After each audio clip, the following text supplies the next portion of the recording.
Je vous remercie vraiment pour votre exposé qui était très, très riche, vraiment, et puis qui nous donne vraiment une perspective particulière. Moi, je me questionnais quand même sur le dédommagement aux familles, parce que, bon, certes, beaucoup avaient disparu, mais leurs descendants, en fait, se sont retrouvés, on pourrait dire, d'une certaine manière, spoliés par rapport aux biens qui leur revenaient de fait. Donc, comment cela s'est-il passé et est-ce qu'il y a eu des recours? Alors, c'est une procédure très, très longue et très compliquée, en fait, et les dossiers conservés aux archives départementales sont d'une épaisseur incroyable parce qu'il y a expropriation et ensuite il y a indemnisation et il y a en même temps transmission d'une génération à une autre ou à des parents, à des proches. Donc, ça complique évidemment le montage des dossiers. Et puis, au-delà de la complexité propre au fait que ce soit des successions, il y a le fait que le doute a été entretenu chez les sinistrés ou dans leur famille que l'État allait prendre en charge la totalité de la reconstruction. Ce qui, on l'a vu, dès la loi, n'est absolument pas le cas. Il n'y a jamais eu d'ambiguïté en réalité. Mais dans l'esprit des sinistrés, il y a cette idée qui perdure. Et puis, comme j'ai dit, il y a un certain nombre d'hommes politiques qui ont été légers dans leurs interventions publiques et qui ont laissé planer cette possibilité.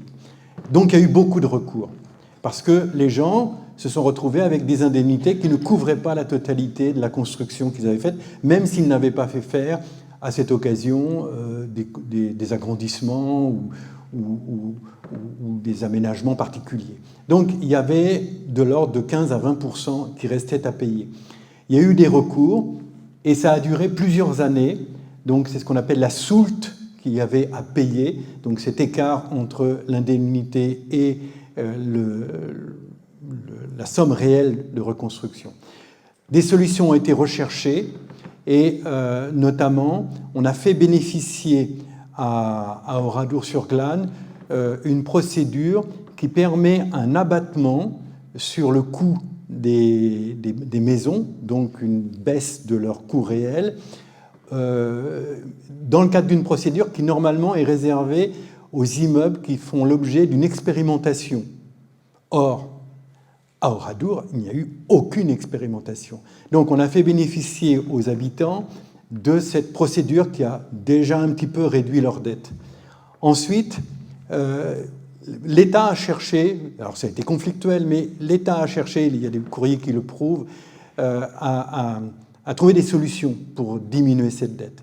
Et notamment, il a accepté de prendre en charge des malfaçons ou des imperfections dans la construction. Et donc, chaque sinistré a pu faire toute une liste, et évidemment, il faut les faire établir par des experts, ça prend du temps, mais a pu faire valoir des malfaçons ou des imperfections dans la construction, et donc ce qui a permis d'avoir de nouveaux abattements. Ensuite, sur cette soulte, sur cette dette, il y avait des intérêts aussi qui couraient, parce que les gens avaient éventuellement du temps pour la régler. Ces intérêts ont été abandonnés par l'État.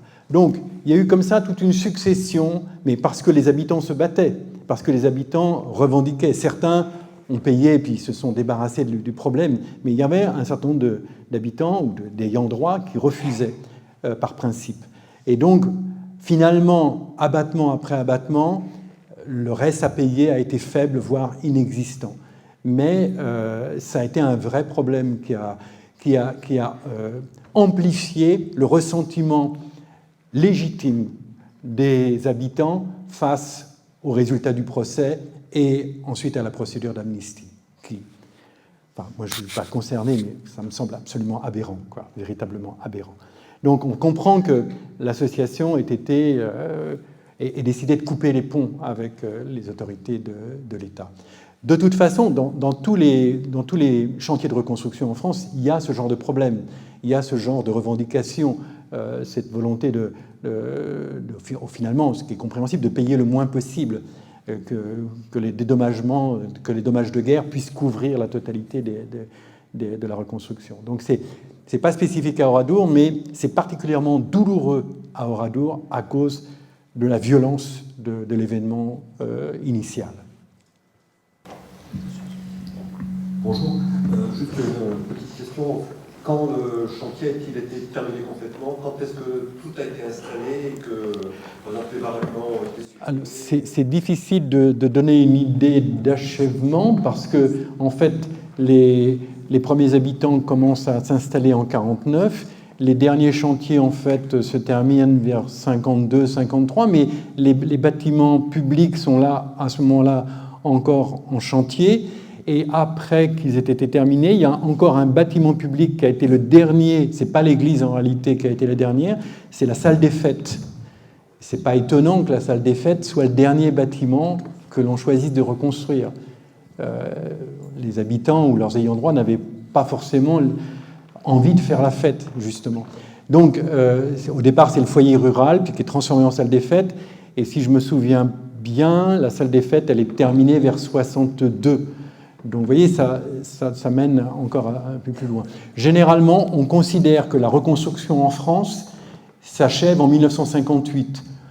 C'est pas tout à fait vrai, mais en 58, pratiquement, le territoire français est reconstruit.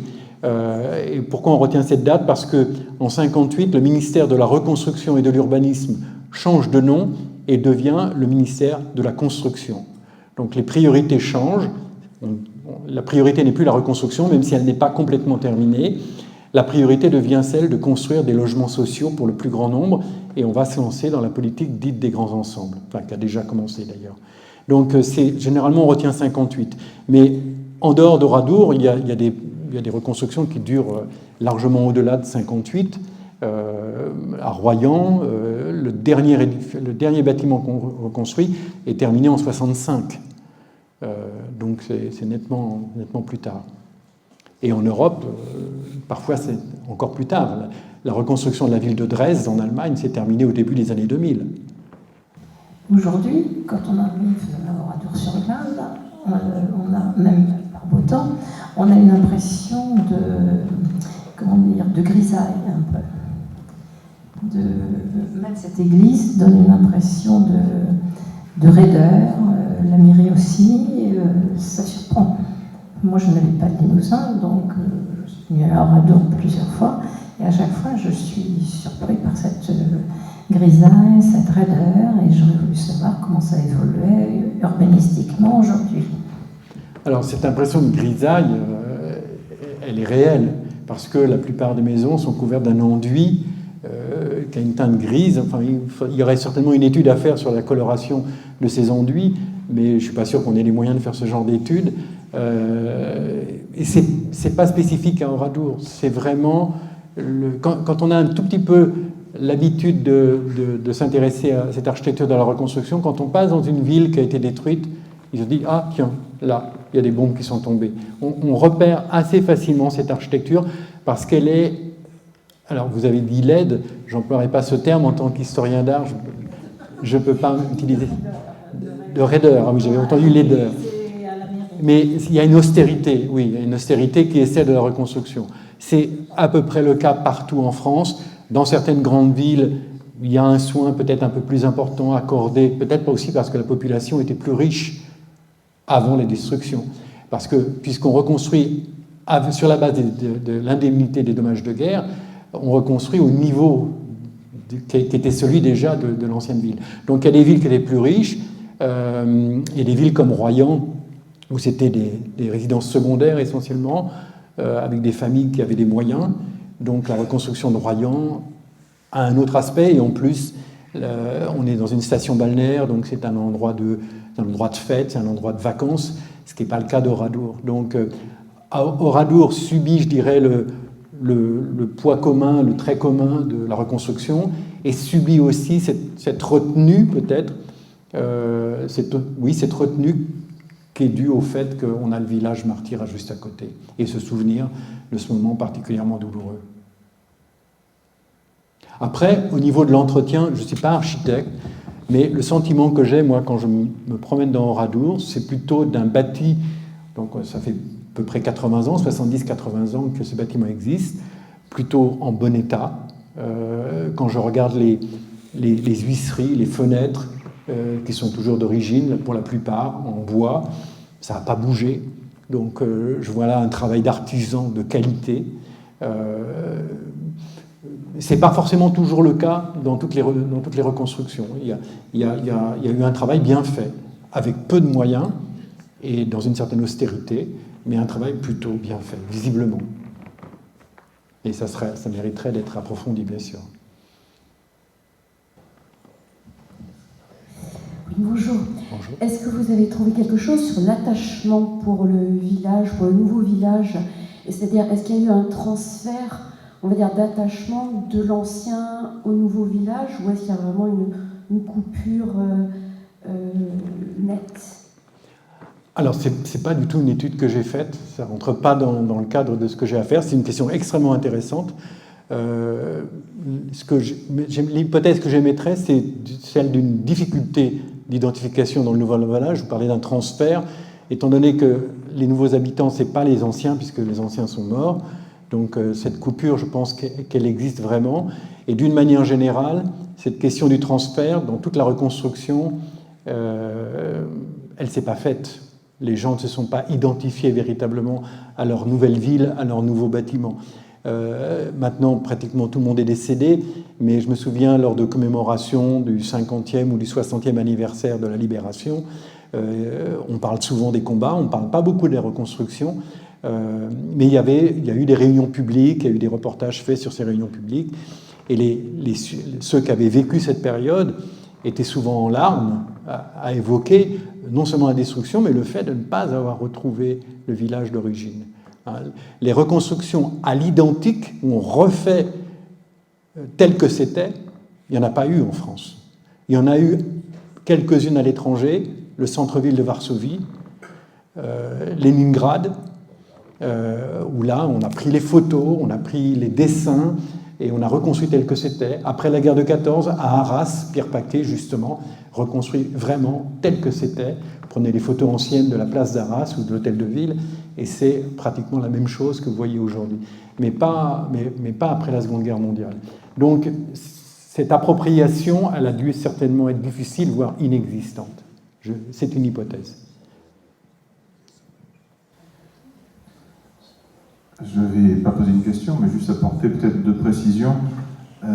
Pour ce qui est de la laideur ou de la raideur des traits d'Oradour, je crois que les habitants d'Oradour qui ont vécu, qui vivent encore, finalement, ne partagent pas du tout cet aspect-là. Et il y a quelque chose même qui était très désagréable pour les habitants d'Oradour après la reconstruction, c'était de s'entendre dire par les gens de l'extérieur, qui disaient « Oh, vous avez de la chance, on vous a reconstruit de belles maisons ». Donc, les maisons étaient peut-être belles, mais il manquait quelque chose dedans, dans la plupart des cas. Et donc, c'était assez mal ressenti. Dans le ressentiment aussi des sinistrés d'Oradour, en plus de la fameuse soulte, je dirais que ceux qui ont habité les baraquements se souviennent de maisons qui n'étaient absolument pas appropriées pour y vivre en plein hiver. Il n'y avait absolument pas d'isolation, aucun confort. Mais par contre, l'État faisait une location de ces baraquements aux habitants, et en plus, bien que l'État avait reçu des contingents de mobilier, le sinistré avait la possibilité de louer ou d'acheter ce mobilier. Donc on n'a pas fait vraiment de cadeau non plus aux habitants d'Oradour, et je crois que cette rancœur a perduré jusqu'effectivement après la soulte qui n'a été réglée finalement à la fin des années 60. Et pour ce qui est de la fin de la reconstruction d'Oradour, je pense que la salle des fêtes, c'est quand même un autre débat en 59, parce qu'il y a une nouvelle équipe municipale qui arrive et qui lance un projet qui finalise un petit peu peut-être sa reconstruction, mais c'est vraiment un projet de cette nouvelle municipalité qui arrive et qui lance d'ailleurs à l'époque une politique qui s'appelait le droit de vivre, et c'est comme ça qu'on a construit la salle des fêtes. Oui, bonjour. J'aurais aimé savoir si dans les projets donc, qui ont été faits après la reconstruction, si les principes architecturaux qui avaient été reconnus, et qui avaient participé donc à la reconstruction entre guillemets de l'ancien village, est-ce qu'ils ont perduré dans les nouvelles constructions qui se sont faites ultérieurement? Est-ce qu'il y a une cohérence entre les architectures aujourd'hui et les architectures de reconstruction, ou si au contraire c'est très différent. Voilà. Quel est le lien? Parce que vous parliez tout à l'heure qu'il y avait eu des pistes pour l'évolution du village. Est-ce que cette évolution s'est faite et dans quel esprit architectural? Alors, je vais botter en touche parce que dans le cadre de l'étude que l'on a à faire sur la reconstruction en Nouvelle-Aquitaine, on ne s'intéresse vraiment qu'à ce qui a été reconstruit. C'est déjà tellement énorme qu'on ne peut pas non plus regarder ailleurs. L'impression que j'ai quand je me balade dans Oradour, c'est pas forcément que le cahier des charges de la reconstruction soit encore ou ait été utilisé après la fin de la reconstruction. J'en ai pas l'impression. Mais là, il faudrait peut-être demander plutôt à des gens qui vivent sur place, qui ont une connaissance du développement d'Oradour. J'avoue que je ne sais pas vraiment si ces textes sont encore appliqués.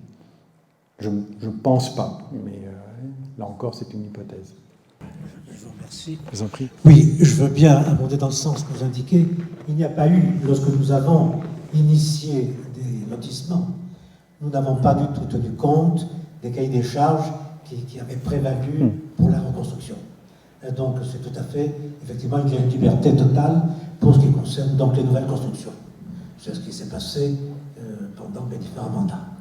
Très bien. Une dernière question.